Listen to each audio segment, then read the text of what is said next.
Jangan murtad. Belajar dari pengalaman ujian iman yang dialami oleh Daniel dan kawan-kawan.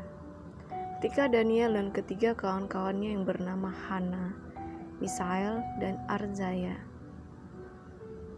yang semuanya adalah orang Ibrani atau Yahudi dan masih muda, diangkut ke Babilonia.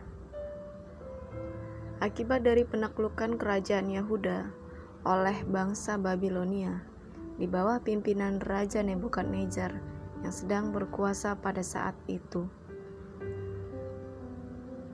Lalu keempat pemuda Yahudi itu menghadapi ujian yang sangat berat terhadap iman dan keyakinan mereka, karena pertama, mereka dipilih menjalani pelatihan khusus untuk menjadi pelayan raja.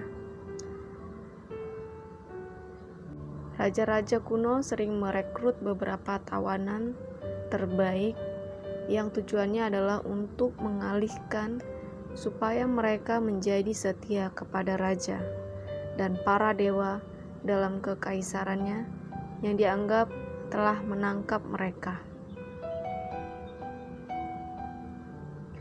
Kedua, dan dalam proses untuk mempengaruhi atau mengubah cara pandang para tawanan yang telah dipilih itu, maka mereka melakukan semacam indoktrinasi. Contohnya, para tawanan tersebut diubah namanya. Nama Ibrani mereka yang sesungguhnya memiliki arti rohani kemudian diubah menjadi nama orang Babel, supaya mereka dapat menerima nilai-nilai dan budaya bangsa Babel, serta supaya mereka dapat meninggalkan budaya asli dan agamanya.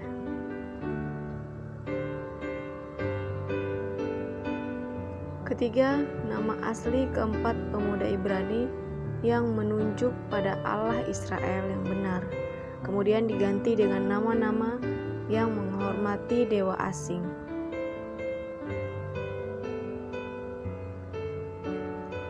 Yaitu Daniel atau Ibrani, artinya pemimpin atau hakim milik Allah, diganti menjadi Belsazar atau Babel, yaitu pemimpin Bel, untuk menghormati salah satu nama dewa bangsa Babel. Hananya atau Ibraninya belas kasihan Tuhan, diganti menjadi Sadrak atau Babel, artinya perintah dari aku, yang menunjuk kepada perintah dari dewa bulan yang disembah oleh orang Babel. Misael, bahasa Ibraninya, yaitu artinya siapakah Allah, diganti menjadi Mesak, bahasa Babelnya, artinya siapakah seperti aku, yang menunjuk kepada dewa bangsa Babel. Azariah, bahasa Ibraninya, yang artinya yang ditolong Tuhan atau Tuhan menolong, diganti menjadi Abednego bahasa Babelnya. Artinya mungkin berarti hamba Nebo. 4. Daniel dan kawan-kawannya juga harus mengikuti sistem pendidikan di Babel. Mereka harus belajar 2 bahasa utama yang umum bagi orang Babel, yaitu bahasa Aram yang menjadi bahasa internasional pada waktu itu, dan juga bahasa Akkadian yang merupakan bahasa sastra yang digunakan untuk menyampaikan tradisi, agama, dan budaya kerajaan. Sehingga tentunya mereka juga mempelajari teks-teks seperti kisah legends Gilgamesh, Sargon, dan Naram yang umum diajarkan kepada para siswa di Babel pada zaman itu.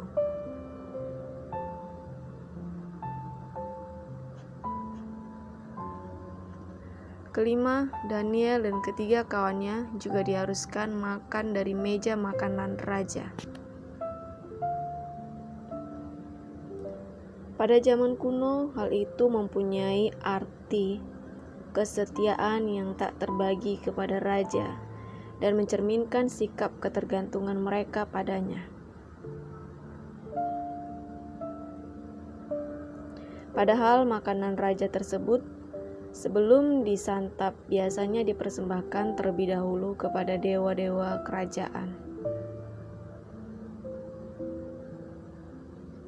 Sehingga ritual makanan juga memiliki makna keagamaan yang mendalam, dan hal itu artinya Daniel dan kawan-kawan harus menerima dan berpartisipasi dalam sistem ibadah kepada raja.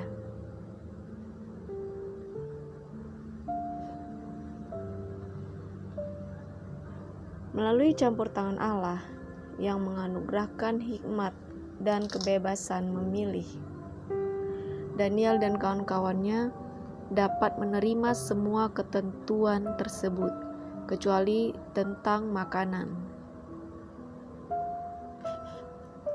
Daniel dan kawan-kawan menolak untuk menyantap makanan dan anggur memabukkan yang terhidang di meja raja.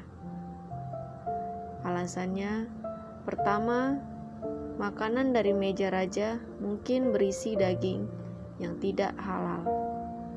Tertulis di Imamat pasal 11.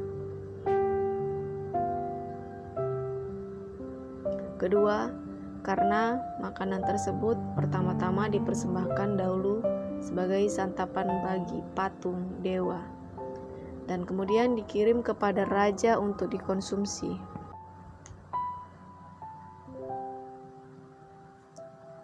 Dan ketika Daniel menjelaskan bahwa permintaannya untuk tidak memakan makanan raja karena memiliki alasan motivasi keagamaan, yaitu karena makanan di istana tersebut akan bisa menajiskan dia dan teman-temannya. Hal itu dapat menunjuk tentang sikap Daniel yang sangat berani dan tegas dalam memegang kebenaran. Dan hanya dengan memakan buah dan sayuran serta air yang merupakan makanan asli umat manusia sebelum mereka jatuh ke dalam dosa, Daniel membuktikan bahwa dirinya dapat lebih memiliki hikmat, bijaksana, dan sehat dibandingkan dengan mereka yang menyantap hidangan raja, yang tentunya termasuk mengkonsumsi daging hewani. Sesuai dengan permintaan raja, bahwa para pejabat istana harus tidak tercela dan tampan, dan tanpa disadari oleh Raja Babilonia, bahwa syarat tersebut sama dengan korban bakaran dan orang-orang yang melayani di tempat kudus yang juga harus tidak memiliki cacat. Secara makna teologis, bahwa Raja Babel tampaknya membandingkan dirinya dengan Allah Israel, dalam hal menuntut kualifikasi yang sama bagi mereka yang akan melayani di istananya. Kualifikasi semacam itu mungkin secara tidak sengaja menyarankan bahwa Daniel dan rakyat-rakyatnya adalah korban hidup untuk Tuhan ketika mereka menghadapi tantangan kerajaan Babel. Pelajaran yang dapat kita ambil dari pengalaman ujian Daniel dan teman-temannya ini adalah bahwa dalam pekerjaan untuk melayani Tuhan, kita tidak perlu mengisolasi diri dari masyarakat dan kehidupan budaya yang berbeda dengan kita.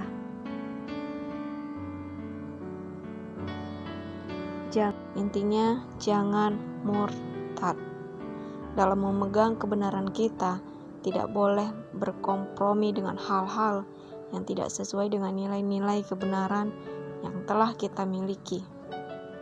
Ketika kita menaruh kepercayaan kepada Tuhan, maka kita dapat yakin bahwa Tuhan dapat menopang kita di saat-saat sulit dan melindungi kita dari segala rintangan. Lebih dari itu, bahwa kualifikasi Daniel yang dianggap tak bercacat adalah tanpa disadari merupakan gambaran syarat korban bagi Allah. Maka dalam hal ini, Daniel juga dapat melambangkan Yesus Kristus sebagai kurban yang tak bercacat celah. Terima kasih sudah menyimak video ini, kiranya mengedukasi kita semua. Shalom.